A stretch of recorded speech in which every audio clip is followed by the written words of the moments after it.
Yo le puse por nombre Es tiempo de crecer, ¿sí? Es tiempo de crecer.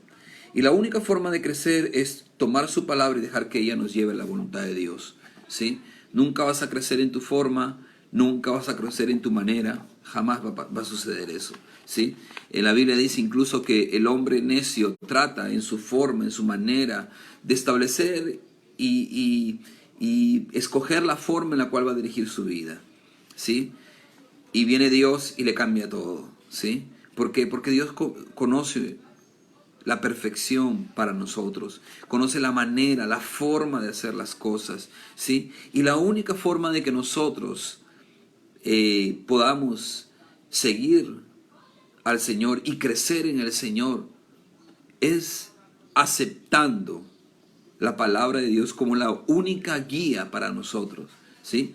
Aceptando la palabra de Dios. Yo siempre digo, dentro de la palabra de Dios hay mucho poder para cambiar, para desatar, para establecer, para restaurar, para muchas cosas. Hay mucho poder, pero eso es activado cuando uno lo cree, lo toma y lo acepta. Cuando acepta la palabra de Dios. Y el enemigo lo que va a tratar de hacer es robar la palabra sembrada. Y esto nos dice claramente, es una parábola que es una enseñanza que Jesús dio a sus discípulos. Que cuando es sembrada la palabra rápido y ves puesta en la tierra, vienen las palomas, ¿no? Viene el ave y come la semilla. Y dice que eso es cuando el diablo viene y roba lo que fue sembrado.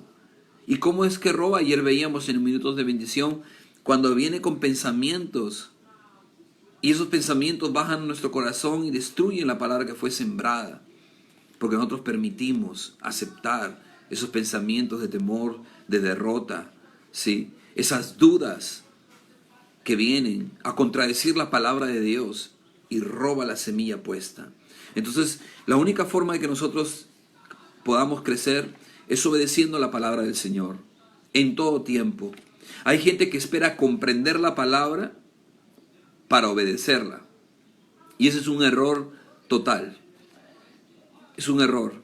Tú no tienes que esperar comprender la palabra, entender la palabra, para recién decidir obedecer. Uno primero obedece, así no lo entienda. Uno obedece, porque sabe que Dios es Dios y es perfecto, y Él sabe, nos ama, ha creído en su amor, hemos creído en su amor, y sabemos que Él siempre nos va a llevar a un puerto seguro. Así que yo decido subirme a la barca de Dios, no sé a dónde me llevará, pero sé, no entiendo por qué es la manera, pero sé que llegaré seguro, ¿sí? Eso es, no esperar entender, no esperar comprender, no esperar saberlo todo, simplemente tomar su mano y obedecer. Y en el camino, su espíritu me hará entender lo que no entendía al comienzo. Luego yo me regocijaré porque obedecí a Dios. Y yo lo puedo comprobar con mi vida y cada vez lo estoy experimentando más. ¿Ok? Entonces, ayer comentábamos también lo que decía el Salmo 27. Quiero mencionarlo solamente un poco. Salmo 27, los últimos dos versículos, el 13 y el 14 del Salmo 27 dice: hubiera yo desmayado si no creyese que veré la bondad de Jehová. Esta persona acá está diciendo, ¿no?, que no está viendo ahorita, pero hubiese desmayado si no creyese que veré, en un futuro está hablando. Se está esperando en el Señor, veré la bondad del Señor. Por eso, toma la palabra de Dios, reténla dentro de tu corazón, regocíjate porque la tienes, aunque todo a tu alrededor sea adversario, regocíjate porque tienes la palabra del Señor en tu corazón. Tú la tienes, hay promesas de Dios.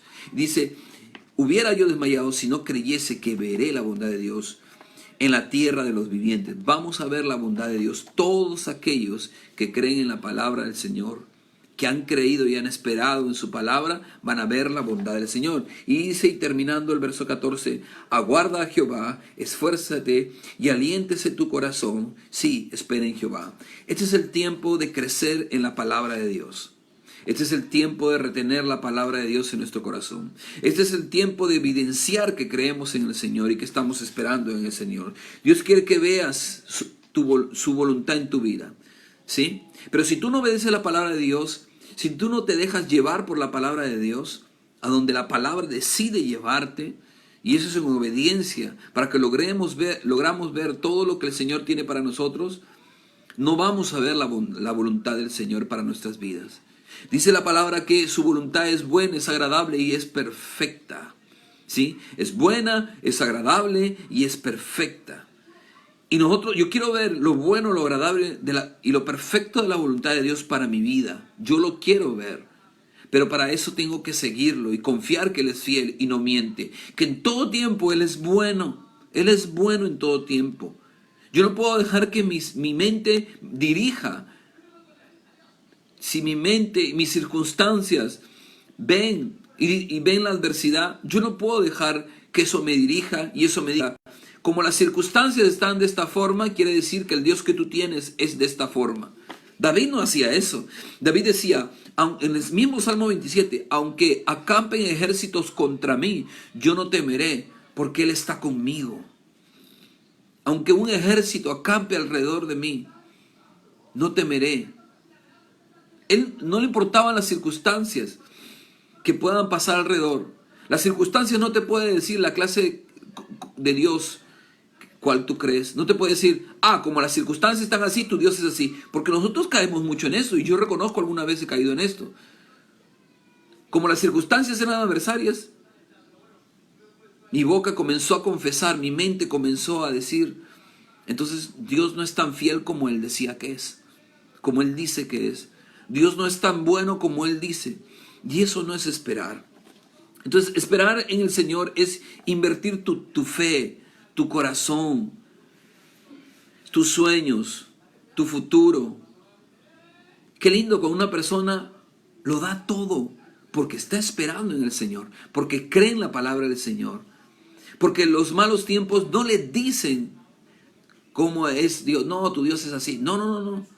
Ellos siguen en todo tiempo bien. David decía, aunque ande en valle de sombra y de muerte, no temeré, porque tú estarás conmigo. O sea, él decía, aunque ande en valle de sombra y de muerte, no está diciendo, bueno, ¿cómo has permitido, Señor, que yo entre en este valle de sombra y de muerte?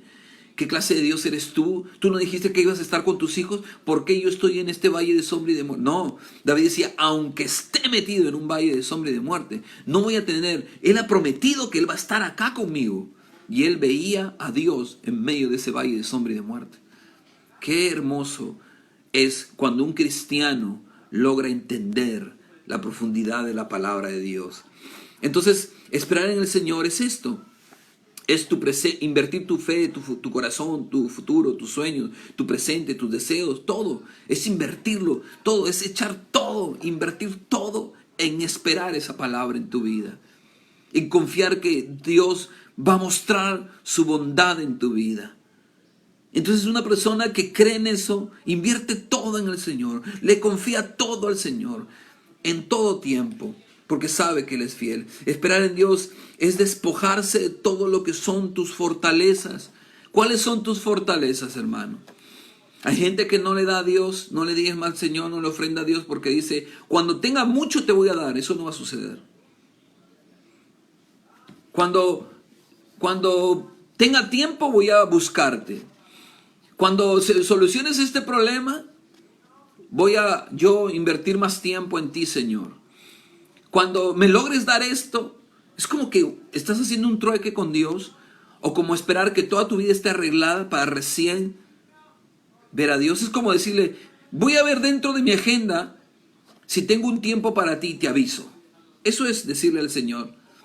Y el Señor, esto no es esperar al Señor cuando tú tienes otro tipo de fortalezas. El salmista decía, la fortaleza de mi vida es Jehová. Cuando precisamente estaba hablando acerca de los ejércitos que estaban rodeando alrededor de él.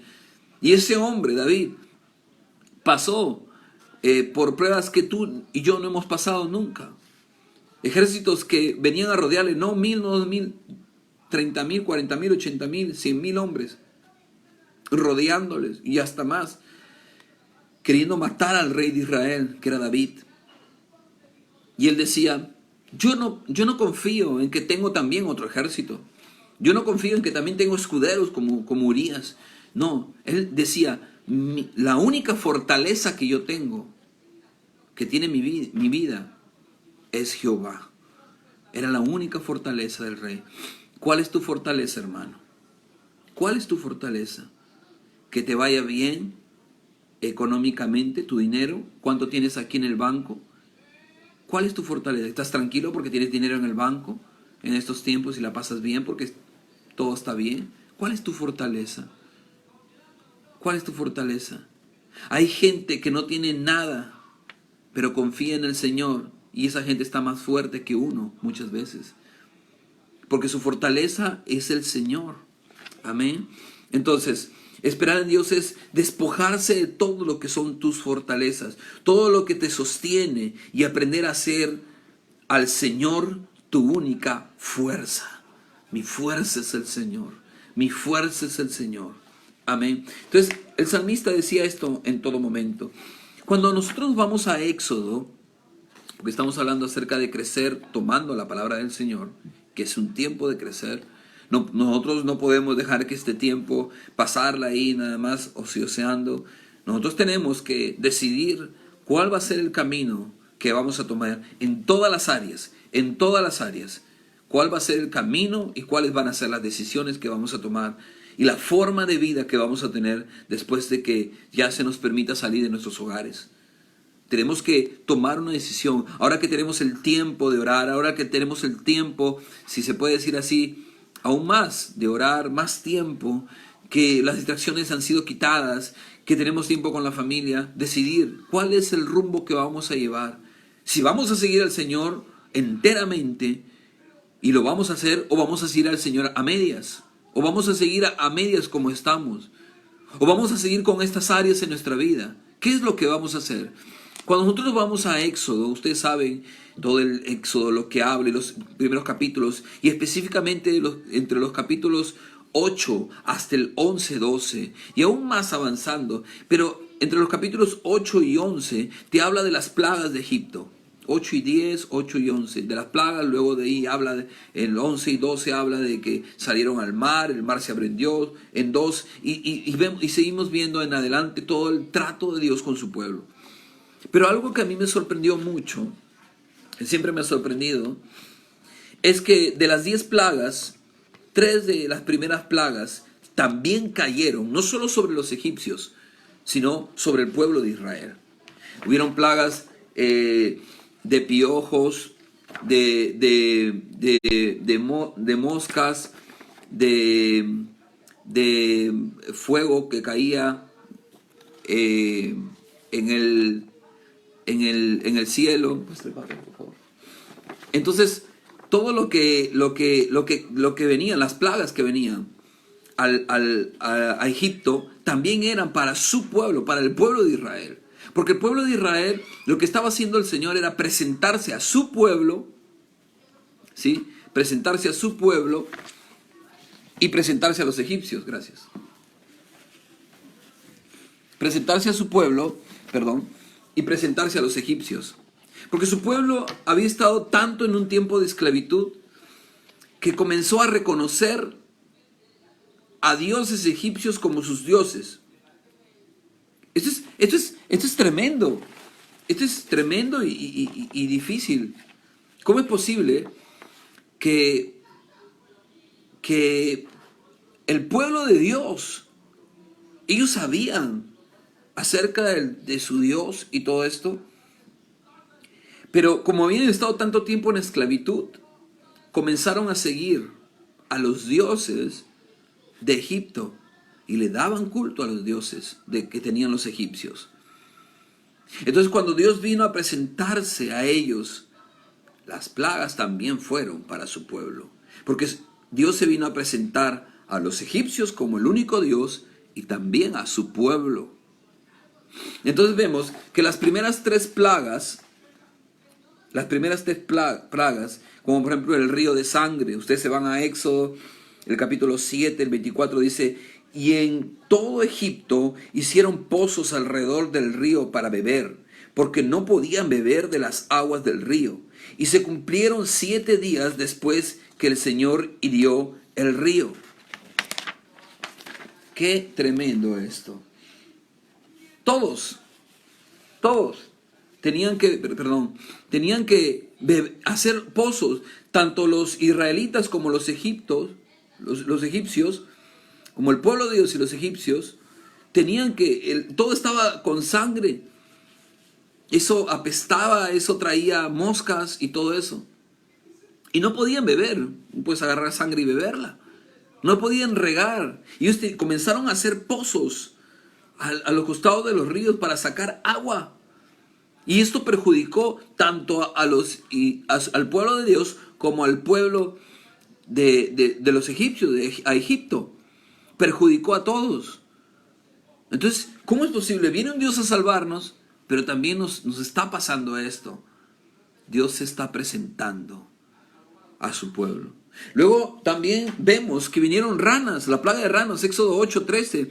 E hizo el Señor conforme a la palabra de Moisés. Y murieron las ranas de las casas, de los cortijos y de los campos, y las juntaron en montones, y la tierra se corrompió. O sea, la tierra era algo sucio, era algo apestoso, toda la tierra no podía sembrar en esa tierra, estaba con todas las ranas muertas ahí, y toda la tierra estaba contaminada, contaminada por estas ranas, ¿sí? Pero acá nos hace de ver que también esto perjudicó a su pueblo, y a los israelitas, al pueblo de Dios, y también a los egipcios.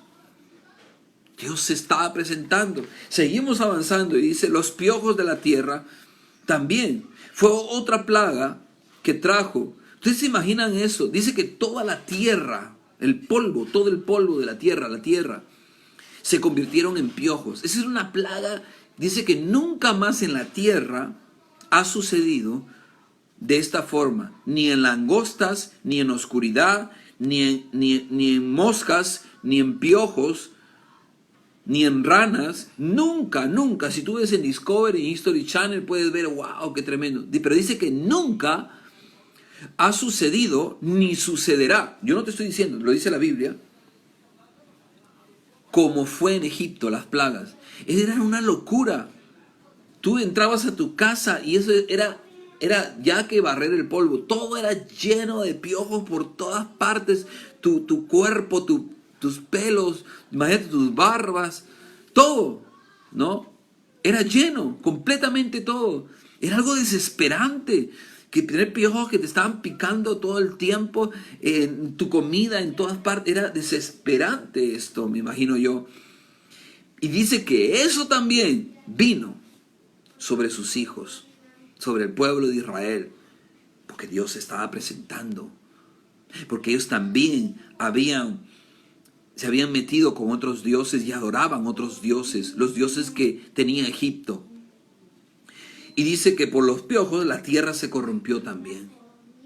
Toda la tierra estaba contaminada. Luego vienen las moscas, Éxodo 8:21. Dice, porque si no dejares ir a mi pueblo, he aquí, yo enviaré sobre ti y sobre tus siervos y sobre tu pueblo y sobre tus casas toda suerte de moscas, y las casas de los egipcios se llenarán de toda suerte de moscas, y asimismo la tierra donde ellos estuvieron. Y aquel día yo apartaré la tierra de Gosén. Escuchen esto porque es muy importante. Apartaré la tierra de Gosén, en la cual mi pueblo habita, para que ninguna suerte de moscas haya en ella, a fin de que sepas que yo soy el Señor en medio de la tierra. Y yo pondré redención entre mi pueblo y el tuyo. Mañana será esta señal. En ese momento había un pueblo, había un lugar. Estaba Egipto, y en Egipto había un lugar que se llamaba Gosén. En ese lugar vivían los esclavos, o sea, el pueblo de Dios. Y Dios dijo así, ok, las primeras 3 plagas, las ranas, el agua convertida en sangre y los piojos, fueron también para ambos pueblos, para Egipto y para mi pueblo. Pero ahora voy a enviar moscas. Y comenzó a enviar todas las plagas, pero ya no eran para ambos pueblos, sino solo para los egipcios. Y el Señor dice, quiere mostrar esto. El Señor quiere mostrar esto. Y dice, voy a hacer que esto no llegue a la tierra de Gosén.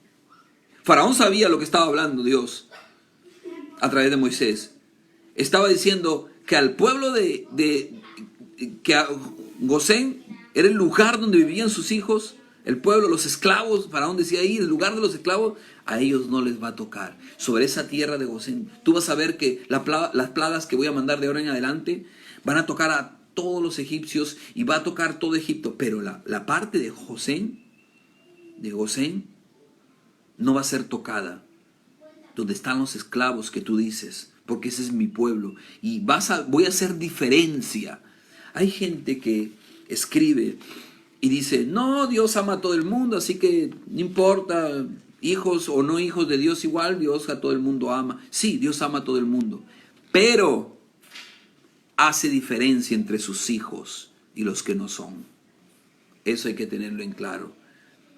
Porque Dios no bendice a aquellos que han tomado al enemigo como su Dios, aquellos que no quieren nada con Él. Dios hace diferencia, sí. Hay muchos que me van a criticar por esto y ya lo han hecho en las redes sociales y me han criticado. Pero el Señor sí hace diferencia de cuál es su pueblo y cuál no. La gente que critica no lee la Biblia. Porque hasta en Apocalipsis dice que Él va a separar. Jesús vino a decir que Él iba a separar. Y Él daba parábolas que separaba el grano de la cizaña. Y que separaba esto. Y muchas palabras dijo. Que muchos van a decir en ese tiempo, Señor, Jesús vino a predicar eso. Que iba a separar la cizaña. Lo predicó por todas partes. Así que hay que leer un poco más la Biblia. Y reconocer el Dios que tenemos. No es un Dios malo, es un Dios bueno, pero es un Dios justo.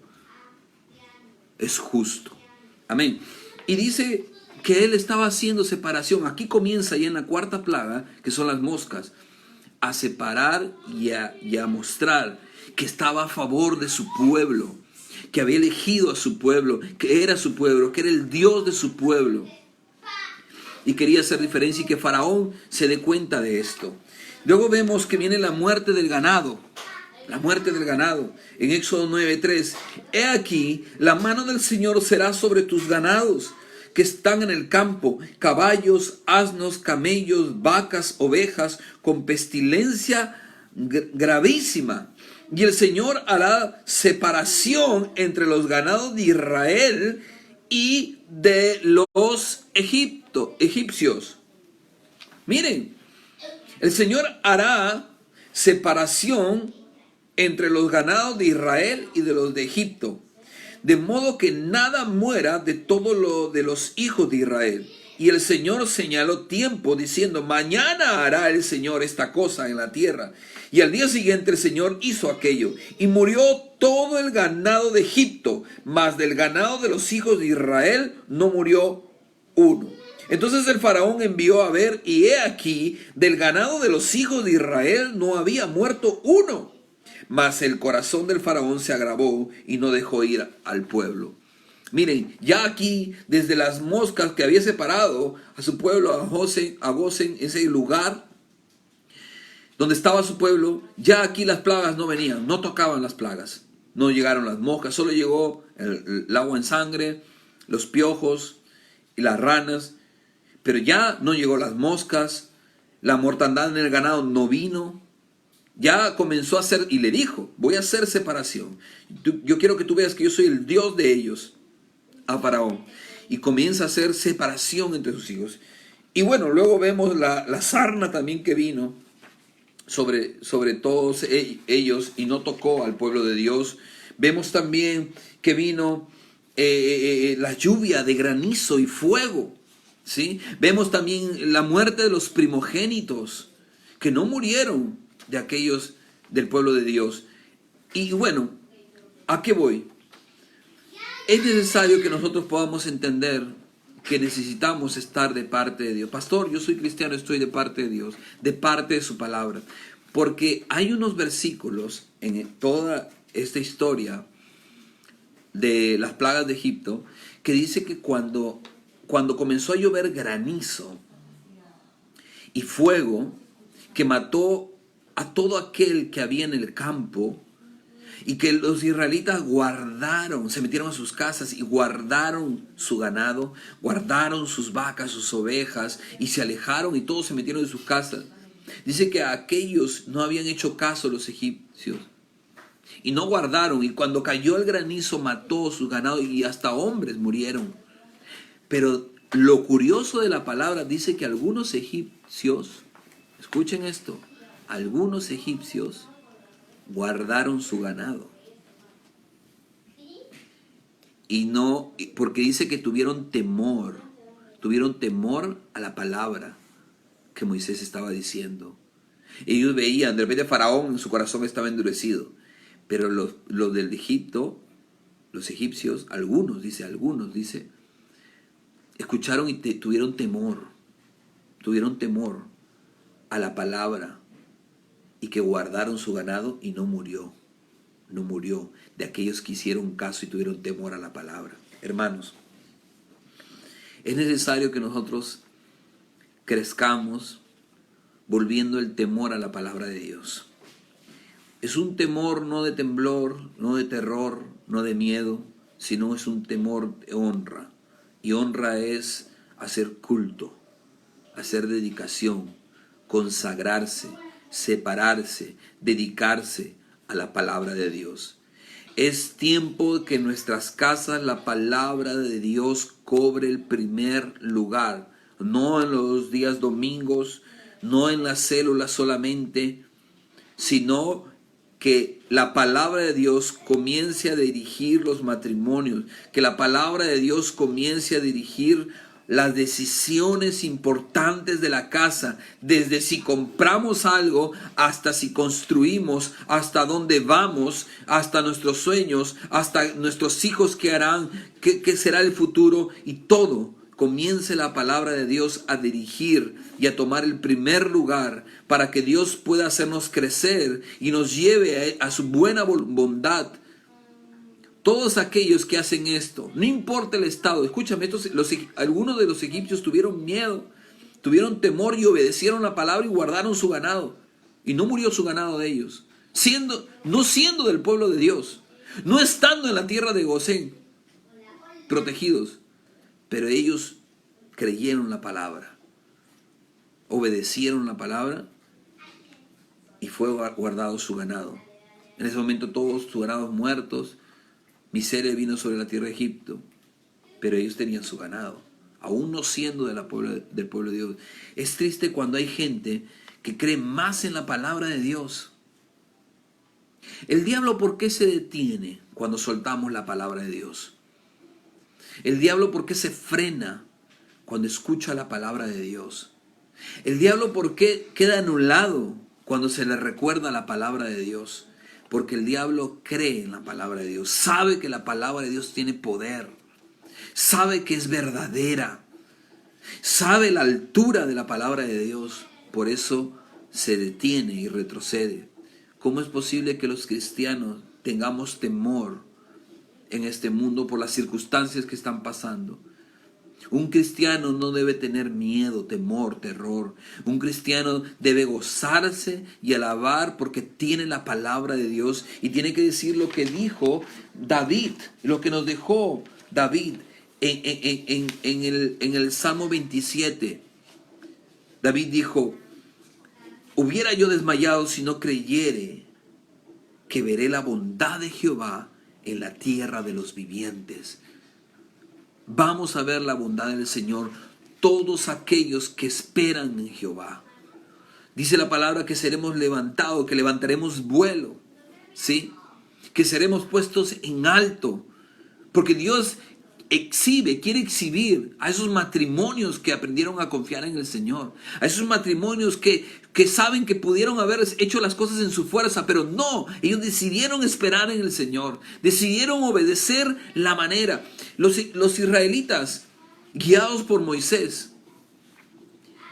Fueron guardados su familia, sus hijos, su ganado, sus finanzas, todo fue guardado. Porque incluso después que salieron con oro, salieron con joyas, salieron con todo, salieron bendecidos. Ya no eran esclavos, ahora eran bendecidos, salieron con toda su familia, eran guardados. Dice que nunca hubo en toda la tierra un clamor y un llanto como cuando murieron los primogénitos. Acá dice la Biblia que no hubo en toda la tierra un clamor y un llanto, ni habrá. Imagínense eso. ¿Tú te imaginas a miles de mujeres y de padres gritando y llorando con sus hijos en brazos muertos, sacándoles sus casas? ¿Tú te imaginas esa escena tan terrible? Y todo fue, ¿por qué? Porque no quisieron hacer caso a la palabra de Dios.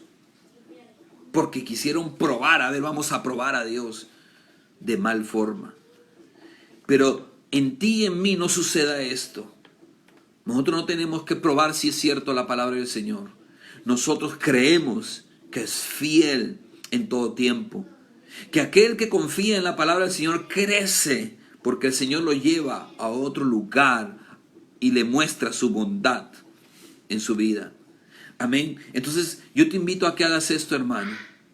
A que tú decidas que ahora la palabra de Dios dirija toda tu vida y que esté puesta en tu casa como el primer lugar.